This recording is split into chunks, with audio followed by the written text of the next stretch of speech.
Peut-être on se présente. Oui. Moi, je suis Émilie Rousset, je suis metteuse en scène. C'est moi qui ai mis en scène la pièce Affaires familiales. Je suis aussi directrice du Centre dramatique national d'Orléans. Et documents, de matières documentaires que je vais récolter et de dispositifs théâtraux qui font revivre ces paroles avec des acteurs et des actrices qui rejouent les rencontres que je peux faire ou des montages d'archives avec une écriture, on va dire, du cut-up, du montage. À moi.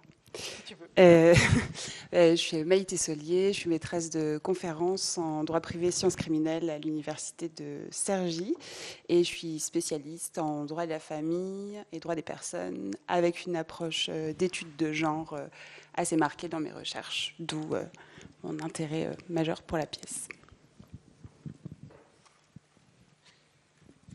Et c'est Solène qui anime la rencontre. Mais est-ce que tu veux que je te pose une question pour commencer vas-y. Moi, je me suis posé la question de savoir pourquoi il n'y avait pas de magistrat ou magistrate dans la pièce et pourquoi tu es concentrée sur des avocats. J'anime en attendant que tu arrives.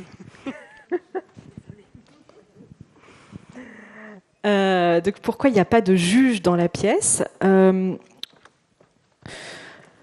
C'est en même temps circonstanciel parce que j'ai quand même cherché à rencontrer des juges, mais c'est une parole qui est moins libre, qui est quand même plus tenue à une forme de neutralité, je pense. Néanmoins, certaines auraient accepté de me parler, je pense. Mais ce qui m'intéressait quand même, c'était de rencontrer des personnes qui, depuis leur endroit, c'est-à-dire quand même depuis l'intérieur du système, faisaient bouger les lignes. C'était la question que je répète quand même souvent, le rapport entre droit et militantisme. Ce qui s'applique de toute façon moins à un juge, il me semble. Donc c'était aussi pour ça que les magistrats rentraient moins dans ma grille de recherche d'intérêt, quoi. Même s'il y a des, je veux dire, ça veut pas dire, ce n'est pas anti-juge. Il y a des très beaux juges et aussi qui sont le juge Durand, par exemple, qui fait vraiment bouger les choses et voilà. Bah oui, donc désolée pour ce petit retard. Je vais en profiter a posteriori pour présenter les deux participantes à cette conversation. Donc Émilie Rousset, qui est metteur en scène et autrice, qui dirige le Centre dramatique national d'Orléans et travaille depuis 10 ans sur le théâtre documentaire à partir d'entretiens ou d'archives. Et Maïté Solier à ma droite, qui est maître de conférences en droit privé à CY Paris Université. Maîtresse, ok. Ah, parce que sur le site internet, j'ai vu maître, alors Ah bon.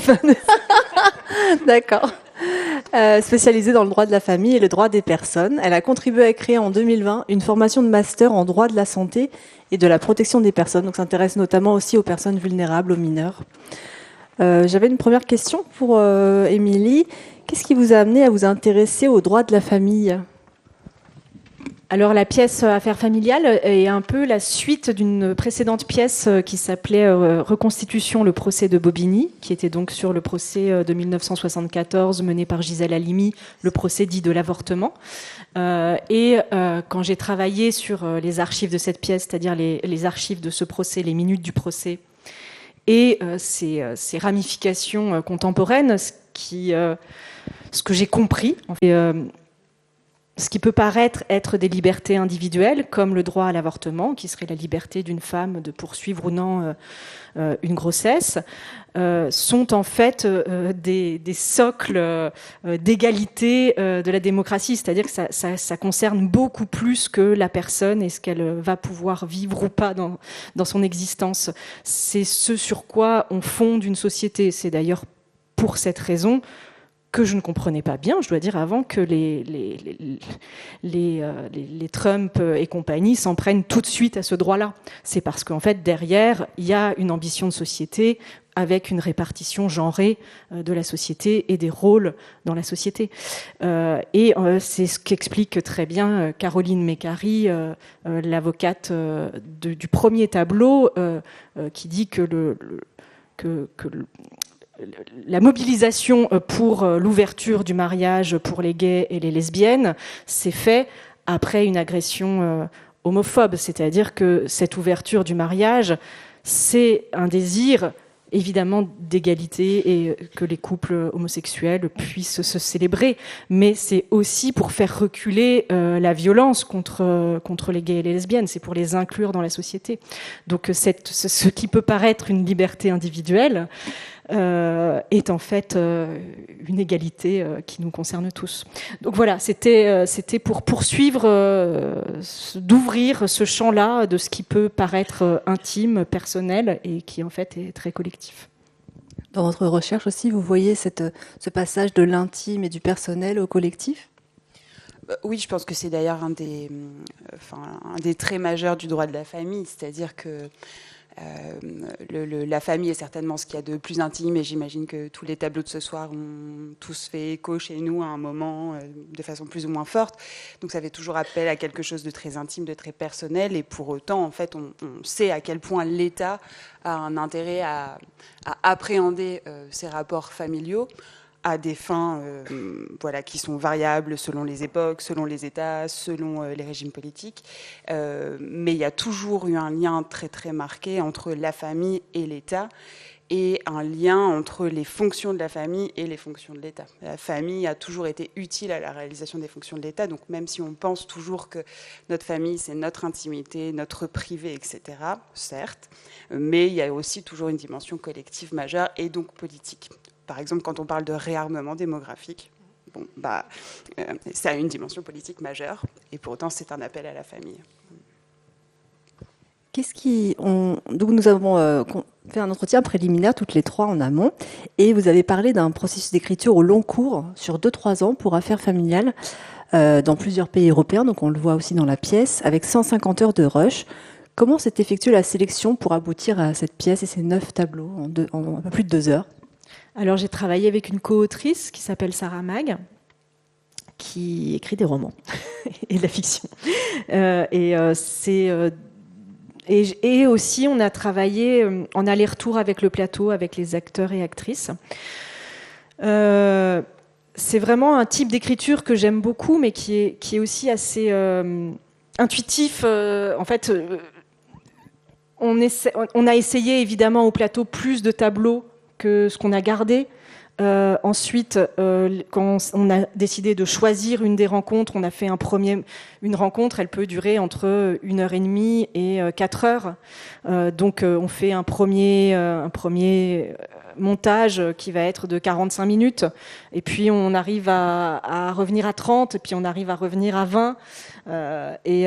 Ensuite on vient à 15, puis on se dit ah non, là on perd trop de complexité, on revient à 18.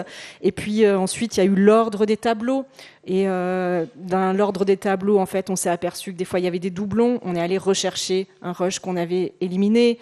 Donc voilà, c'est une écriture de la composition pour que les choses se fassent écho, pour que les choses, moi c'est des tableaux, vous l'avez vu, c'est pas une pièce économe, en tout cas c'est une pièce où on avait décidé aussi d'assumer, on voulait pas une pièce où on soit dans un résumé comme ça peut l'être dans la presse, ce genre d'histoire, quoi. Ce qu'on voulait, c'était partager avec vous le chemin de pensée, les bifurcations, les complexités, les déploiements, les ramifications. Donc ça, on s'est dit, ça prend quand même du temps, donc on va pas faire non plus 15 tableaux, parce que on est aussi dans un type d'écoute assez exigeant qui vous demande une participation. Donc voilà, c'est aussi un équilibre entre la forme qu'on a choisie, le fond, tirer des perspectives, ouvrir des champs, avoir des dynamiques. Et ensuite, le choix, on choisit, moi je dirais que pour que la rencontre devienne une rencontre théâtrale, évidemment, toutes les gens que j'ai rencontrés sont des gens intéressants, qui ont des choses intéressantes. Mais des fois, c'est des conjonctures de sur le moment, il faut qu'il se passe quelque chose entre mon énergie du jour et l'énergie de la personne, comme la première avec Caroline Mécari, qui est un boulet de canon, et moi je suis pas prête, c'est le début de mes recherches, et voilà, ou comme avec en dessous Yalas qui raconte l'histoire au Maroc, où elle va avec des mères, où tout d'un coup il y a des choses d'émotion qui la surprennent elle-même. Donc il y a des choses qui dépassent le cadre intellectuel de la transmission d'idées. Est-ce que les choses, du côté de la recherche aussi, on voit les choses évoluer du point de vue du droit sur les affaires familiales? Parce qu'on a l'impression voilà, qu'on est en retard en France quand on voit voilà, ce qui se fait aussi en Espagne, le recueil de la parole. Voilà. Est-ce qu'en France, il y a des blocages spécifiques?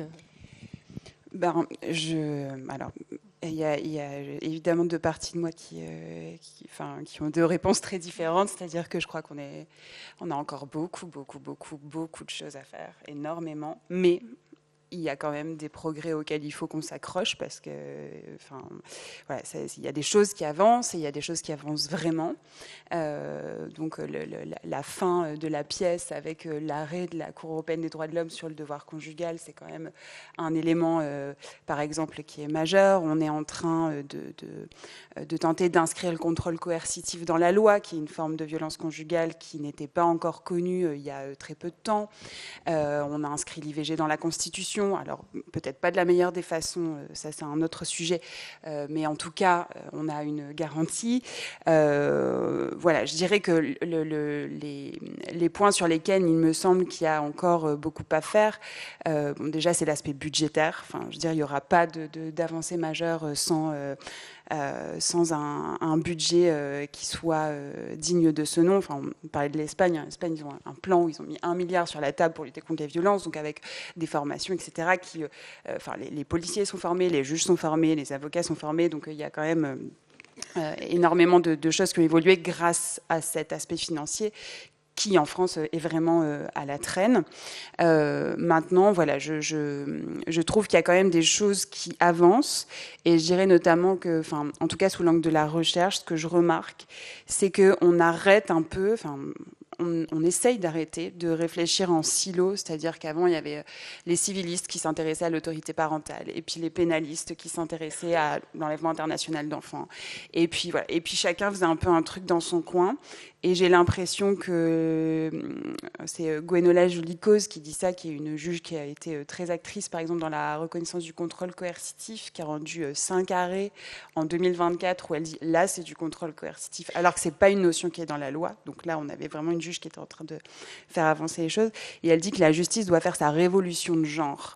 Et en fait, moi, j'ai l'impression qu'en décloisonnant ces différents aspects, si le civil parle au pénal, parle au droit international, etc., là, on peut réussir à avoir une approche globale et une approche holistique des violences et puis des discriminations. Parce qu'en fait, et je trouve que ça transparaît tellement bien dans ton travail, c'est que, en fait, le fil qui est tendu, il me semble, entre les 9 tableaux, c'est la dénonciation d'un rapport de domination, que ce soit un rapport de domination sur de l'hétéronormativité aux familles LGBTQIA+, que ce soit un rapport de domination homme-femme, que ce soit un rapport de domination sur les enfants.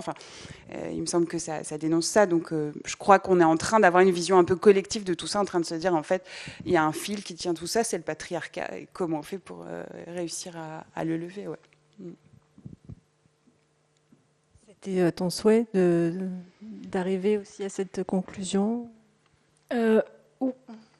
Oui, après, moi, quand je démarre les pièces, j'ai pas la réponse complètement synthétique en moi. C'est que la pièce, c'est un chemin, quoi, de rencontre et aussi de compréhension de quelque chose que je sens et que j'éprouve et dans laquelle je me plonge à ma manière de chercheuse artiste. Mais évidemment, oui, c'est une pièce sur pourquoi est-ce qu'on a, je dirais plus parce qu'on est au théâtre, pourquoi est-ce qu'on a des narrations qui n'incluent pas tout le monde? Pourquoi est-ce qu'on a des narrations qui excluent certaines histoires? Pourquoi il y a des histoires qu'on ne veut pas entendre? Donc voilà. Et les mineurs également, puisque ça rejoint aussi ta formation et ton intérêt aussi pour les personnes vulnérables, les personnes minorisées, qui sont dont la parole n'est pas entendue.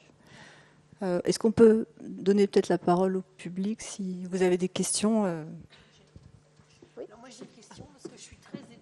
Pardon, merci. En vous entendant, Émilie, je suis vraiment, vous m'ouvrez quelque chose parce que moi j'avais 20 ans en 74. et sans être une militante féministe, eh bien, ça paraissait évident que les revendications autour de la contraception et de l'avortement étaient une révolution de société. Et j'ai l'impression, quand vous en parlez, que ça a été perdu dans la société par rapport à ce moment-là.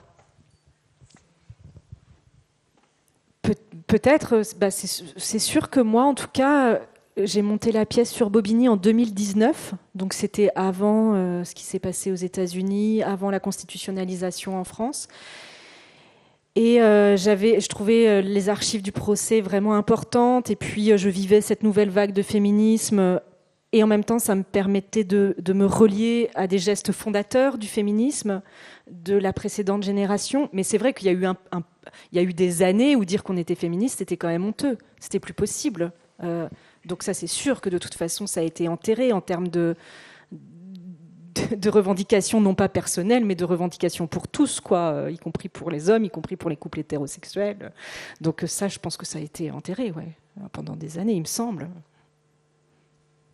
Mais ça change. Peut-être. Oui, ça vous paraissait pas possible. Non, mais je n'ai pas suivi. Voilà, je n'ai pas suivi. Est-ce que quelqu'un d'autre souhaite poser une question ou... Oui, voilà.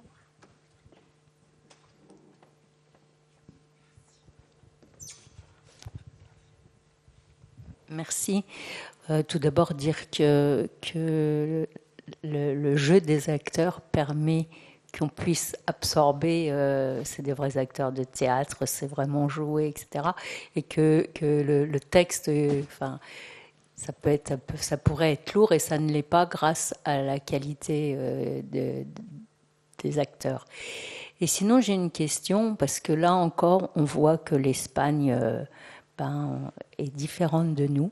Moi, j'ai le souvenir du mariage pour tous et des manifestations qui me rendaient honteuse d'être française.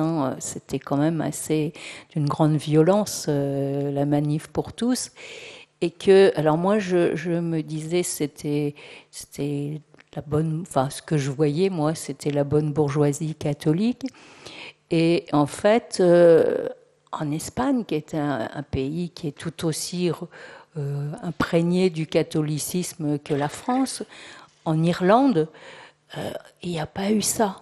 Et donc, je n'arrive pas à comprendre qu'est-ce qui fait qu'en France, c'est réagi comme ça, alors que qu'est-ce qui nous différencie, qu'est-ce qui différencie ceux qui sont descendus dans la rue.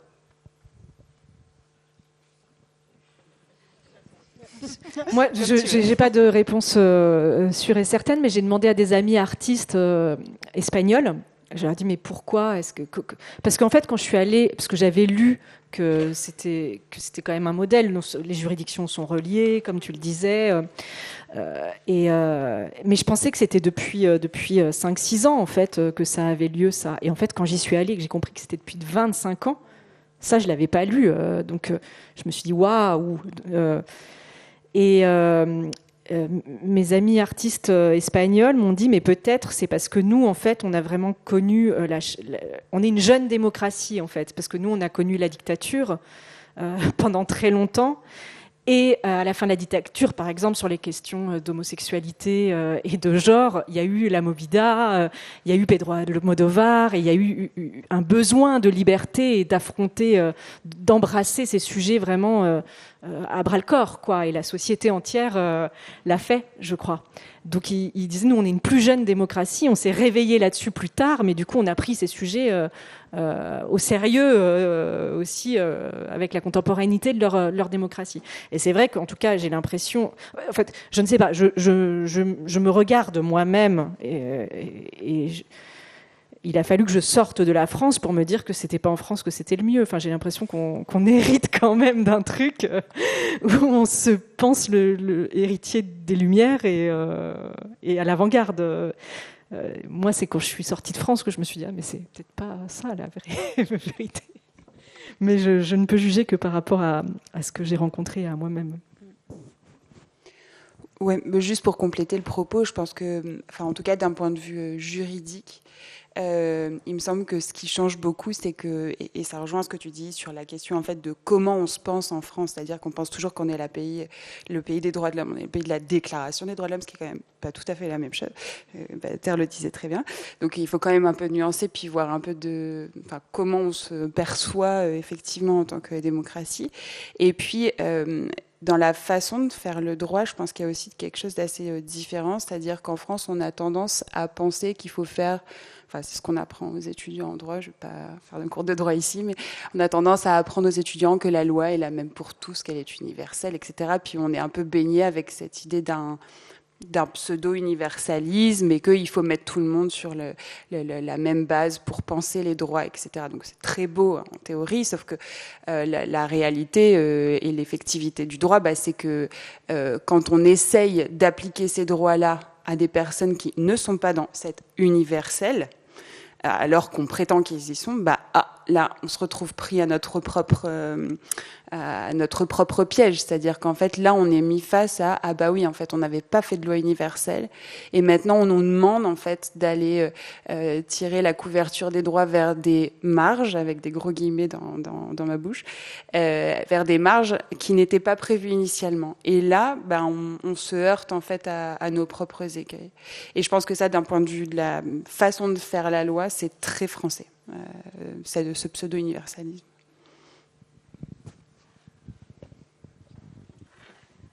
Est-ce que... Oui.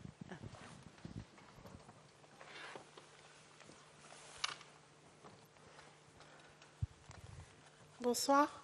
Moi, je voulais savoir, par rapport à la pièce, il y a eu des moments où vous avez tenu à nous montrer visuellement et en même temps de manière jouée des propos dans les interviews que vous avez eues. Est-ce que ça avait une incidence particulière? Vous aviez un message particulier à nous montrer, enfin, à nous faire comprendre avec ces passages-là? Moi, j'aime bien c'est une sorte d'éthique documentaire aussi, de vous montrer toutes les strates d'appropriation et de déplacement, de vous montrer des morceaux de l'archive originale et le fait qu'on le déplace sur scène, qu'on le rejoue avec des acteurs, actrices qui n'ont pas forcément le même âge, qui ne sont pas forcément du même genre, dans un contexte qui est différent puisqu'on n'est pas dans un bureau. Donc c'était pour vous donner accès aussi à notre geste. Et puis, par le même geste, par la même occasion, n'effacer personne aussi du processus, puisque c'est quand même des portraits de ces personnes que j'ai rencontrées. Donc, je trouvais ça aussi juste qu'il et elle apparaissent à un moment donné, même si l'identification, l'incarnation devait être avec les acteurs en live sur scène. Mais je trouvais ça juste de ne pas les effacer, que vous ayez aussi accès à eux, puis que moi je ne les efface pas non plus du dispositif. Justement, je voulais savoir comment est-ce que vous avez, vous, personnellement, vécu toute cette documentation pendant ce temps d'écriture, d'interview et tout. Comment vous l'avez ressenti, enfin, je veux dire, parce qu'il y avait plusieurs tableaux, plusieurs histoires, plusieurs manières différentes de parler finalement de la même injustice. Et donc, comment vous l'avez vécu tout ce temps? Comme c'est raconté un peu dans la pièce, mon histoire apparaît aussi un petit peu. C'est vrai que moi j'ai eu un parcours aussi dans cette juridiction et avec un dépôt de plainte. Et je pense que c'était aussi un parcours de réflexion. Mais je dirais que c'était un parcours... j'ai fait des rencontres formidables en termes d'humanité, en termes d'intelligence. Et pour moi, ça a été un parcours d'apaisement parce que de compréhension. Enfin, je veux dire, l'injustice, quand on l'a subie, je ne sais pas, peut-être que quand on la comprend, ça permet quand même de la vivre un peu mieux. Je peux, enfin, il y a un petit peu de temps encore, je ne veux pas te... ouais, ça. En fait, je me demandais si ce que vous évoquez là avec cette pièce de théâtre, c'est quelque chose qui est plutôt, à votre avis, à la marge Ou est-ce que c'est quelque chose vraiment où on est, l'État français, on dirait, dans le déni, notamment sur la question des mineurs? Parce que j'ai lu un ouvrage, là, Le massacre des innocents, les oubliés, et qui parlait de cette neutralité. Et lui, il disait que être neutre entre le loup et l'agneau, c'est toujours être du côté du loup. Et en fait, je me demande juste sur cette pièce, parce que quelqu'un qui ne connaît pas, qui va voir cette pièce, il va se poser la question, mais finalement, c'est quand même, là, on parle de quelque chose quand même d'assez grave. Et je voulais savoir si c'était plutôt un phénomène à la marge, quand même, malgré tout, ou c'est quand même quelque chose qui est ancré et dont une majorité de citoyens peuvent être victimes. Je ne sais pas si c'est très clair, là, la question. J'imagine que vous parlez des exemples de mères qui dénoncent des incestes et qui ne sont pas crus, et d'enfants qui sont placés. Alors, le juge Durand et la Ciivise ont vraiment documenté en termes de chiffres, c'est 160 000 enfants par an. C'est un enfant victime doit parler à 6 ou 7 adultes en moyenne avant de trouver quelqu'un qui l'aide. Et sur les mères désenfantées, je crois que le juge Durand aussi et la Ciivise dénombraient entre 1000 et 1500 les mères qui sont dans cette situation, qui sont en fuite ou qui sont désenfantées ou qui sont dans des processus, qui ont des plaintes de non-présentation d'enfants et qui payent des amendes à chaque fois et qui donc c'est pas à la marge. Je veux dire, s'il y a 1500 femmes en France qui vivent cette situation et autant d'enfants à minima, c'est pas 2-3 défaillances du système. Oui, c'est pas acceptable en soi, j'entends. C'est pas acceptable. C'est pas acceptable et c'est pas à la marge, quoi, autant de cas. De toute façon, sur l'inceste, c'est pas à la marge. Enfin, je veux dire, sur l'inceste, ce n'est pas à la marge. Et le progrès, là, on disait le progrès. Je pense que quand on regardera je pense que là, quand on regarde, il y a eu MeToo, et quand on regarde les émissions que moi je regardais enfant et où tout le monde rigolait, on se dit c'était vraiment pas possible. Je pense que sur les violences sexuelles faites aux enfants, j'espère que quand on se regardera aujourd'hui, j'espère vite, on trouvera ça dingue, qu'on n'ait absolument rien mis en place alors qu'on connaît les chiffres. C'est fou. C'est pas un problème que de la justice. On est dans un déni de société énorme. Et puis peut-être juste pour compléter et pour montrer qu'effectivement, quand bien même ce serait marginal en termes numériques, je pense qu'il faudrait quand même s'en saisir, mais juste pour abonder dans le sens d'Émilie, c'est que si on prend les violences intrafamiliales, entendues au sens large, c'est-à-dire violences conjugales, violences sur les mineurs, entre fratries, etc., au total, chaque année, si on prend toutes ces violences, c'est 1 million de personnes concernées. Si on prend les comparutions immédiates en France, qui sont maintenant une façon de juger qui est quand même très fréquente, 50% des comparutions immédiates qui en fait sont liées à des violences intrafamiliales. Puis si on prend nos prisons, c'est 30% des personnes incarcérées en fait qui le sont pour des violences intrafamiliales. Donc en fait c'est juste énorme, c'est pas du tout un phénomène marginal, pas du tout. Et il faut pas non plus penser que je me permets de le dire aussi, c'est que il faut pas non plus penser que les contentieux qui sont relatifs aux droits des personnes trans, gays, lesbiennes sont marginaux aussi, parce que ça aussi on a tendance à se dire ouais mais là c'est vraiment le cas. Oui, c'est sur une tête d'épingle. Pas du tout, parce qu'en fait, toutes les victoires que peuvent obtenir les familles LGBTQIA+, c'est des victoires qui vont forcément ruisseler sur d'autres droits. Enfin, c'est vraiment en s'emparant de ces questions-là, on s'attache à la question de l'égalité, donc forcément, ça résonne ailleurs, quoi. Donc, c'est jamais marginal. Oui, sur les familles monoparentales, par exemple. Par exemple, là, en ce moment, il y a la PMA post-mortem. En fait, on utilise... ce qu'il faut comprendre, c'est que les techniques d'interprétation qui sont vraiment bien expliquées dans la pièce, vraiment, je trouve qu'en tant que juriste, on était, parce que Marie a eu le même réflexe que moi, on était impressionnés de se dire, il n'y a pas d'erreur juridique, alors que... non, on s'est fait relire. Hein. Ah mais du coup, c'est quand même... Oh, merci, super. Je suis contente. Il y en a, vraiment, on s'est dit, ah ok, il y a poussé... Et je sais plus pourquoi je disais ça. Que ça ruisselait le droit. Oui, exactement. Ce que je disais, c'est que les techniques d'interprétation, par exemple, du droit qui sont expliquées dans la pièce, ou les techniques d'aller saisir telle juridiction, de faire monter, c'est des techniques qu'après on va pouvoir transposer dans d'autres situations de fait. et donc qu'on va pouvoir réutiliser. Et ça, c'est vraiment précieux. Alors, moi, oui, là, par exemple, le congé paternel que puisse être pris par une seconde maman, ou la demande que les parents solos puissent prendre le double de congé. Exactement. Voire même qu'un ami aidant puisse prendre, que ce soit, enfin voilà, que la multiplicité des familles, et c'est pour le bien des enfants. Donc pourquoi est-ce qu'on s'opposerait à ça en fait? Quelle raison ferait que la société s'oppose à ça, à part la décision de vouloir un seul schéma? Alors moi qui ne suis pas du tout juriste, par exemple sur les violences faites aux enfants, les violences, tout ce qui concernait les violences, j'aurais cru que ça relevait du pénal. Mais tu dis que maintenant il y a de plus en plus de passerelles. Enfin, au départ, c'est vraiment lié au juge des affaires familiales. Mais j'imagine que tu l'as vu aussi, mais novice. Ouais. C'est en fait ce qui est difficile. Donc ça, c'est très visible, par exemple, sur la question des mères désenfantées en cas d'inceste, c'est que on va avoir en fait deux juridictions qui vont être compétentes, une juridiction pour le pénal sur la question des crimes incestueux, et puis on va avoir le juge des affaires familiales sur la question de l'autorité parentale. D'accord. Et donc on va avoir ce conflit, et on va avoir forcément à attendre la décision de tel juge pour prendre une autre décision. Donc oui, c'est compliqué, c'est pour ça qu'il faut vraiment essayer d'avoir une vision globale. Et c'est là où il y a des dysfonctionnements qui se glissent. Entre les deux jurys, oui. Est-ce qu'il y a d'autres questions du public?